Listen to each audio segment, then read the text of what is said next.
The strike is over. Writers rejoice as the union finalizes agreement with studios. One conflict concludes, another remains far from resolution as government shutdown looms over America.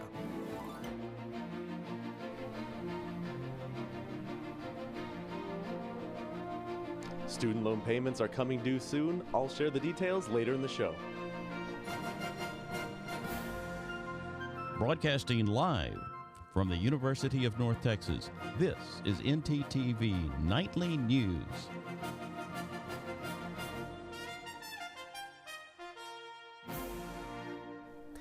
Good evening, and thank you for joining us on ntTV Nightly News. I'm Mauricio Ortiz-Segura. And I'm Madison Myers. We're just days away from a potential government shutdown, and it will have a major impact on the economy and all of us. A small group of right-wing Republicans are blocking efforts to pass a series of major spending bills. CNN's Mike Valerio tells us what a shutdown means for federal employees. 5 days. That's the time left for members of Congress to reach an agreement. Both sides of the table at a standstill. Some lawmakers saying a government shutdown looks inevitable. A shutdown could cost the U.S. economy $6 billion a week and put a strain on millions of Americans. We cannot go into government shutdown. I know this is a political thing. However, that's just cannot be an option because it does put the economy in a place where checks don't get sent out. Businesses start closing down. If lawmakers fail to pass a federal funding bill this week, the impact on American consumers is significant. Major travel disruptions and public health risks as the EPA halts inspections at hazard waste sites and drinking water facilities. There could be food and housing impacts and museums and park closures. There's an even bigger impact on federal workers. 60% of the American workforce live from paycheck to paycheck. The people that I represent are no different. 1 week without a paycheck could be devastating. So who's to blame? Congressman Tony Gonzalez says everyone. House Republicans are to blame, Senate Democrats are to blame, and the president is to blame. And there's real people that are going to get hurt. Everyone thinks that they can just point the finger at someone else. Well, you have to keep the government open. I mean, if people want to close the government, it only makes them weaker. I'm Mike Valerio reporting. Another government issue deals with us students. After years of debt cancellation promises, the payments are due. That's right, Madison. Student loans are looking to go a different direction very soon. ntTV's own Chris Cordova has more on this and the effects this change will have on us.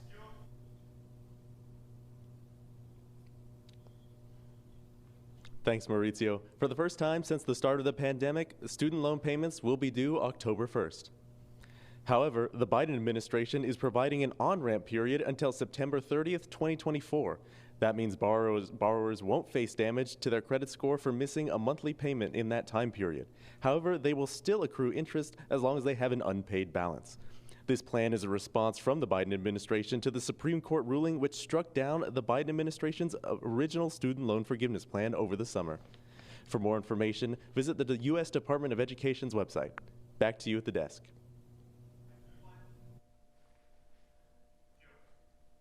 Thanks, Chris. A 17-year-old Texas high school student, Daryl George, has sued Governor Greg Abbott and Texas Attorney General Ken Paxton for claiming they violated his civil rights by not enforcing the Crown Act. That's the law that forbids anyone from being discriminated against based on their hair for religious, cultural, or personal reasons. Daryl George was suspended from Barbers High School near Houston because his hair did not conform to the school dress code.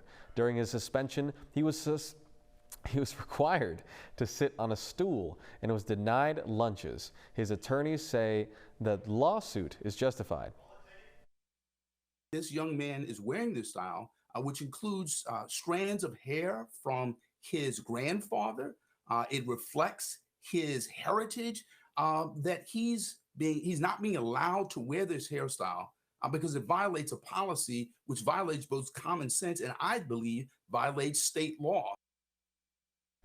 Texas is one of 26 states in the nation that has signed into law the Crown Act. Meanwhile, a bill recently signed by Governor Greg Abbott is causing another controversy for Texas colleges and universities. North Texas professors and students share their thoughts on the new bill and how it may influence the future of student groups and organizations. Take a look at what I discovered. Earlier this year, Texas Governor Greg Abbott signed a bill banning diversity, equity, and inclusion offices at public colleges and universities across the state. The governor received backlash after several people argued that the new bill promotes discrimination and would have a negative impact on colleges attracting diverse students. University of North Texas journalism professor Dorothy Bland speaks about the impact that this bill may or may not have on student organizations. It's my understanding that student orgs should continue to exist. I also happen to be the chair of the Black Faculty Network, and it's my understanding that employee and faculty resource groups are expected to continue. We are operating as such until we are told differently. State Representative Ron Reynolds made statements implying that the new bill sends a distressing message that the state is unwilling to, quote, confront systematic inequalities and provide an inclusive learning environment for all students.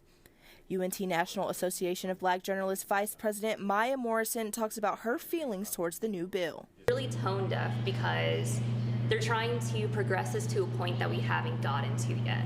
They're trying to take us back and try and make it seem like there is no more discrimination, so we don't need bills like this.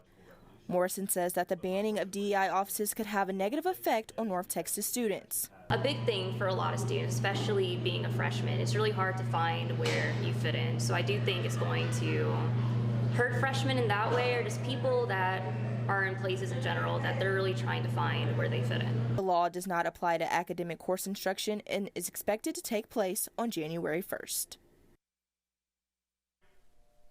Texas is the second state in the country after Florida to ban DEI offices at public universities. Maddie, yesterday's showers were such a huge relief. It feels like we haven't had rain in a really long time. We really haven't, and I have to agree, Mauricio, but I wonder if we'll be expecting any more storms. Our weather anchor, Kayla Bumpus, has more on what we can expect the rest of this week. Kayla?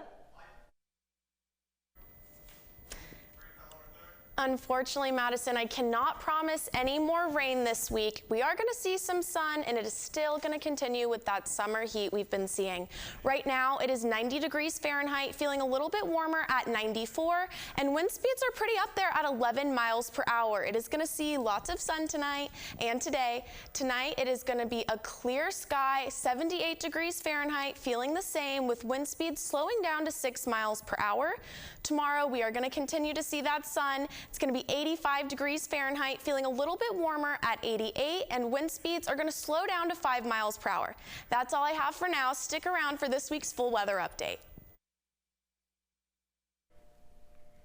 Thank you so much, Kayla. Coming up, we look at storm damage across the Metroplex. And jugging. What is it and how can you protect yourself from it? All this after the break. Stay with us.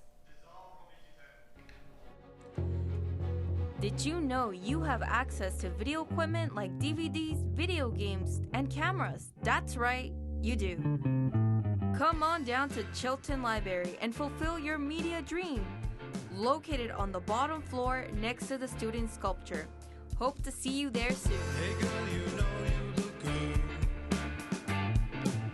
I like the way you move and groove. I'm not sure. All right, look up here. 1, 2, 3. Mom, Dad, I got it. Oh, you got it.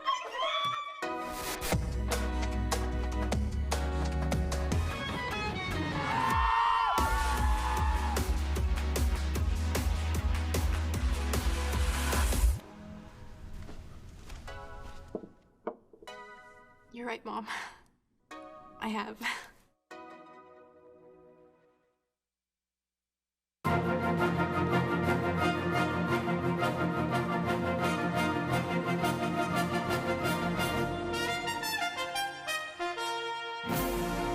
All is done except the signature on the dotted line. Picketing writers in Hollywood may be back to work soon, but there's still one more hurdle to overcome. The actors are still on strike. CNN's Ivan Rodriguez has more on the 5-month-long strike. Thank you, Vietcong! a crowd of Hollywood writers burst into celebration as word spreads of a tentative agreement with the major studios. We're trying to save writers' ability to pay their rent, to pay for a mortgage, to put kids through school, to save for a rainy day. It's a significant turning point for the nearly 5-month-long strike. Days of marathon negotiating sessions began last week once the CEOs of 4 major studios actively joined the conversation. I feel like they realize, like, oh, I actually need to be present and actually hear what the writers and our workers are saying, because I don't think they really thought we were serious. The deal still needs to be ratified, but the WGA released a statement saying they could authorize members to return to work before that, when leadership meets on Tuesday. All right, everybody. Daytime and late-night talk shows will likely be the first to return to your screens, but most other major productions will have to wait for their actors. SAG-AFTRA, representing about 160,000 actors, also hit the picket lines mid-July. There is hope that the studio's agreement with the writers will also allow it to reach a deal with the actors. This is a really significant window of opportunity these next couple of weeks. If we were able to get back to the table and talk, there's a small possibility you could get things into production before the holidays. I'm Ivan Rodriguez reporting.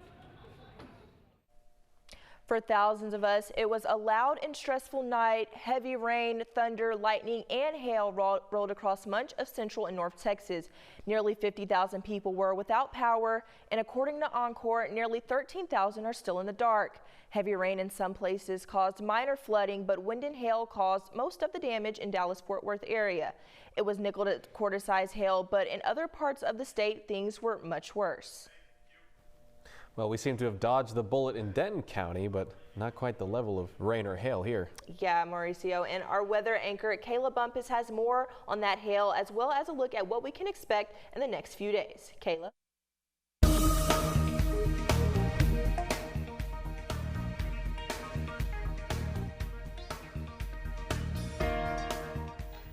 Luckily, we should not be expecting any hail this week. Let's take a look. It's going to be pretty hot so far. In Denton, it is 90 degrees Fahrenheit. Over in Paris, Texas, it's around the same at 89. In Sulphur Springs, it is 88. And over in McKinney, it is 92. Across the state, we're seeing similar temperatures, a little bit cooler over in Amarillo at 84. In Austin, Texas, it is 94. And in Oklahoma City, it is 90 degrees. Let's take a look at this week's forecast. Tuesday, we are going to see lots of sun all the way until Friday. We're going to have a high of 92 and a low of 64. Wednesday, a high of 93, a low of 67. Thursday, a high of 94, a low of 71. Friday, a high of 94, a low of 71. Saturday, we are going to start seeing some clouds. It's still going to be pretty warm, a high of 94 and a low of 69. Sunday, a high of 93, a low of 70. And Monday, a high of 93 and a low of 68. Although our weather is going to be pretty tame this coming week, last week we were seeing some intense thunderstorms and even unexpected hail. While most of the hail we have been seeing has been around the size of a quarter, it is varied all the way up to the size of an apple. Whenever it reaches sizes like this, it can reach immense speeds falling, and you would not want that to hit your car. So definitely be certain of that. Hail the size of grapefruits can be 112 miles per hour when it falls, which can cause severe damages to your car like this. So definitely be sure to park your cars wherever you need to whenever we are predicting hail. That's all I have for now. Back to you at the desk. Thank you so much, Kayla. But hail isn't the only thing causing damage in Texas, as jugging cases are surprisingly popping up more and more. Our live shot reporter Chelsea Jones has more information on this uncommon crime that is now on the rise. Thanks, Madison. A new epidemic arrived to the state of Texas, so start covering your pockets, not noses. Local officials are warning Texas residents to be aware around ATMs and banks where jugging is becoming prevalent. What is jugging? Jugging is a form of theft that targets those who've recently done a banking activity or made high-end purchases. Some cases of jugging are even reporting groups of robbers where one might try to distract you while the others discreetly take your money. How can you prevent being a victim to jugging? Check your surroundings. Look for anyone who comes off as suspicious. Conceal your valuables. Once you've received it, or are done, put it away immediately. Do not leave cash visible for others to see inside your vehicle. Call 911. Drive to a police station if you think you're being followed. Please stay safe out there. Back to you all at the studio.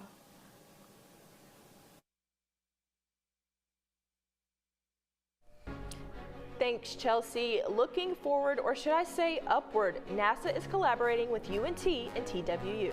And how UNT students can take better care of our campus with our latest Living Green segment. We'll have those stories and more after the break. And now we return to Fabric of Passion. Oh, Hector, it will be so hard for us to part, but we must. But, my love, what did I do? I thought we were meant to be together forever. I am so disheartened to say that you're just not in style anymore. But you will be, to someone else, in a better place. You're gonna shred me? No. I'm donating you to one of the many clothing donation boxes available on campus. There is one in the Union by the Syndicate and one on Union Circle Drive. Oh, well, why didn't you just say so? I'm gonna be someone's new shirt. I thought you'd be more distressed. Oh, absolutely not. It was cramped in your closet anyways. Maybe you would like to be shredded after all.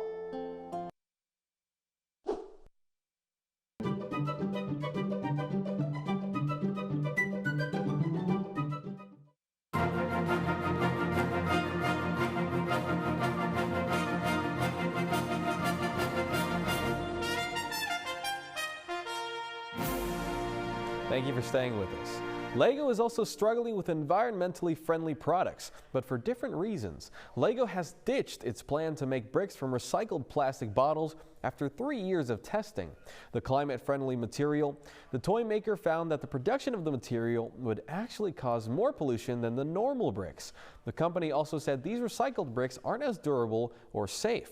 But LEGO has pledged to use only sustainable materials by 2032, and it remains fully committed to that goal. But all this talk of being environmentally friendly has reminded me of saying, reduce, reuse, recycle, which are words we have been hearing since kindergarten. Let's go over to our Living Green segment with Regina Cepeda to see if she can show us some ways to take part in recycling around campus. Regina?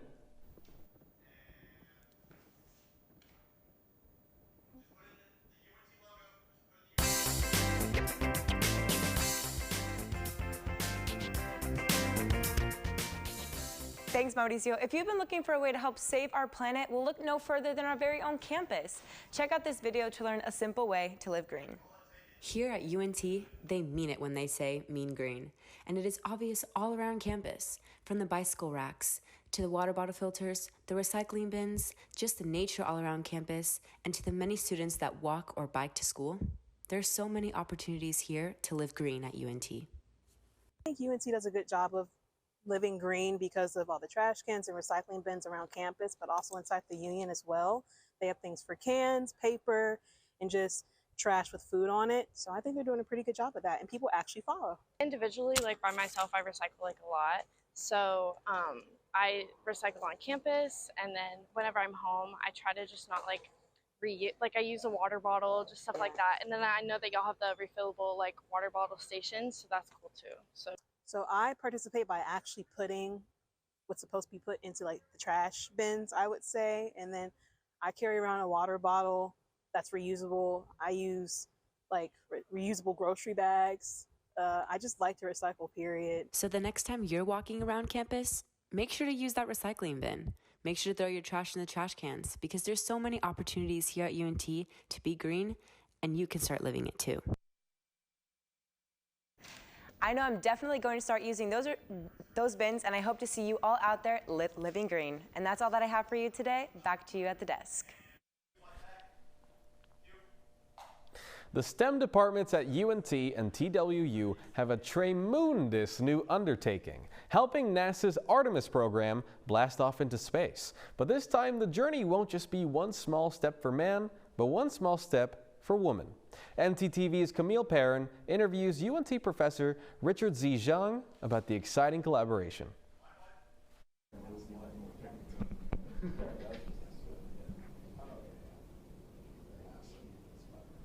Thanks, Mauricio. I'm here at Discovery Park with Professor Zhang to talk about the 900K NASA grant and the research both universities will be providing for the Artemis program, the twin sister of the Apollo program. Professor Zhang, how do you feel being in command of a project of lunar magnitude? Oh, I'm highly honored. So this is with TWU and with the chemistry department with Jeff Culber and John Beatty at TWU. And we're going to send interns to NASA Johnson Houston as well as NASA Kennedy at Cape Canaveral. Out of all the qualified universities, why do you think NASA chose UNT and TWU for this task? Yeah, so we've got fantastic undergrads in our engineering departments who are interested in research, and we've got great graduate students who are helpful and willing to mentor them. And so in trying to grow our infrastructure, so this type of grant is growing infrastructure, we're hoping to launch new initiatives in trying to characterize novel materials, especially in nanomaterials. That sounds awesome. So have there been talks about future collaborations with NASA? Yeah, so we've got future collaborations, many of the other components such as maybe a lunar rover, that was one idea that we floated, some of the launch structures such as how do we get in situ characterization, which is getting materials off of the moon and delivered back to Earth. So many ideas out there, and we'd love to get students involved. Thank you so much for your time, sir. So I'm fresh out of moon puns for today, so back to you on the bright side at the desk. Well, Mauricio, I'm glad to see that there's something positive going on in North Texas. After the Cowboys lost last night, I just haven't been feeling the same. I know. I don't know if I'll ever be the same either. Maybe our sports anchor Ramiro Cuellar can cheer us up with some other Texas sports news. How about it, Ramiro? That's right, Mauricio. The Cowboys are back to disappointing, but against all odds, the Texas Rangers are back in a playoff position. I'll have this and more right after this short break.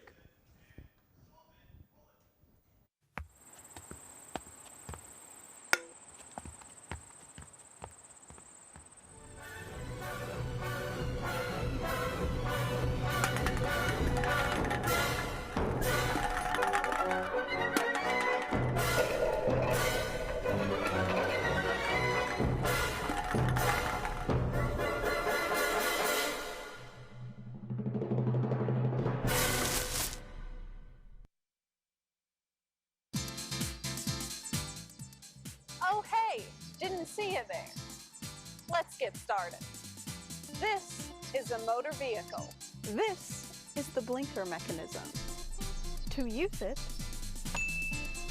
push it up for the right blinker and down to go left. You're welcome. It was easy.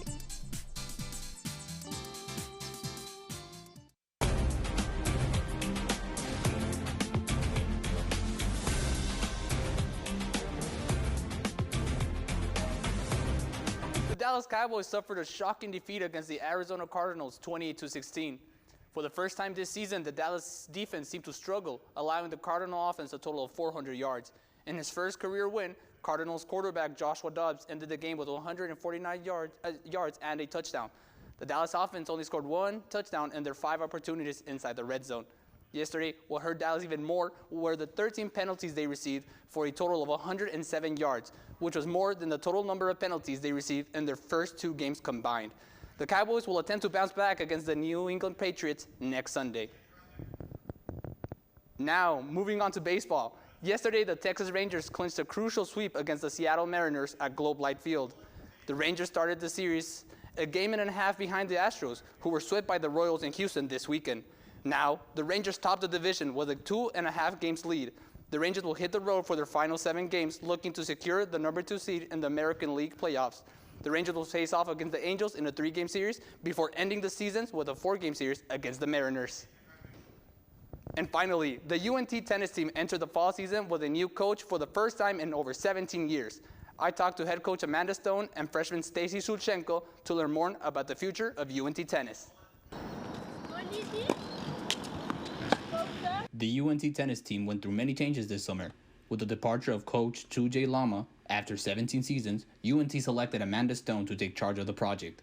Stone was previously at Louisiana Tech, where she became the coach with the most wins in the program's history. I guess that was noticeable to North Texas, and they gave me a call as well. So I came here, and I love the energy, was familiar with this place, and so I was really excited about this opportunity and seeing where we can take this program. The team roster for this season is composed of 4 incoming freshmen, 3 sophomores, and only 1 upperclassman.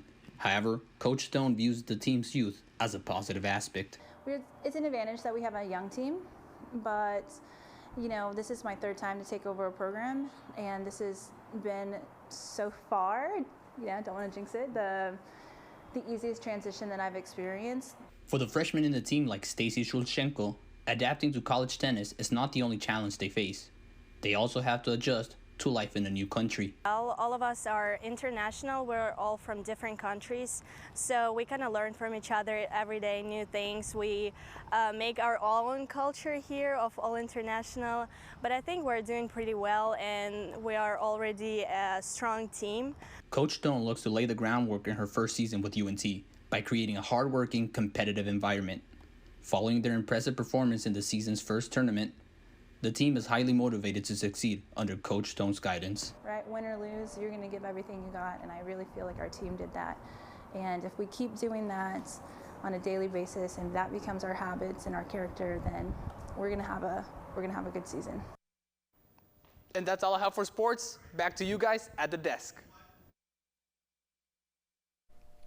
Thanks, Ramiro. Now, before we say goodnight, we are saying a final goodbye to what was a beloved part for many of us in childhood, the Netflix red envelopes. That's right, Mauricio. You might remember receiving these in the mail, DVDs wrapped in red, a new one whenever you wanted. But after 25 years, the streaming giant Netflix will end its DVD delivery service on Friday. On March 10th of 1998, the first DVD to be mailed out by Netflix was Beetlejuice, and nearly 5 billion DVDs followed. Announced in April of this year, the company explained that this business model fell into obscurity years ago, but Netflix has a final gift for some of its subscribers. If you're lucky enough to be chosen, the company will send you 10 surprise DVDs in their final shipment of red envelopes. It does make me a little sad. I was always excited receiving those DVDs, but hopefully I'll be lucky enough to be one of the surprise subscribers. I'd love to be one of those surprise subscribers. I'd love to get Shrek 2 on DVD. That'd be awesome. They don't make that anymore. But thanks for watching ntTV Nightly News. Join us again tomorrow at noon and tomorrow evening at 6 here on North Texas Television.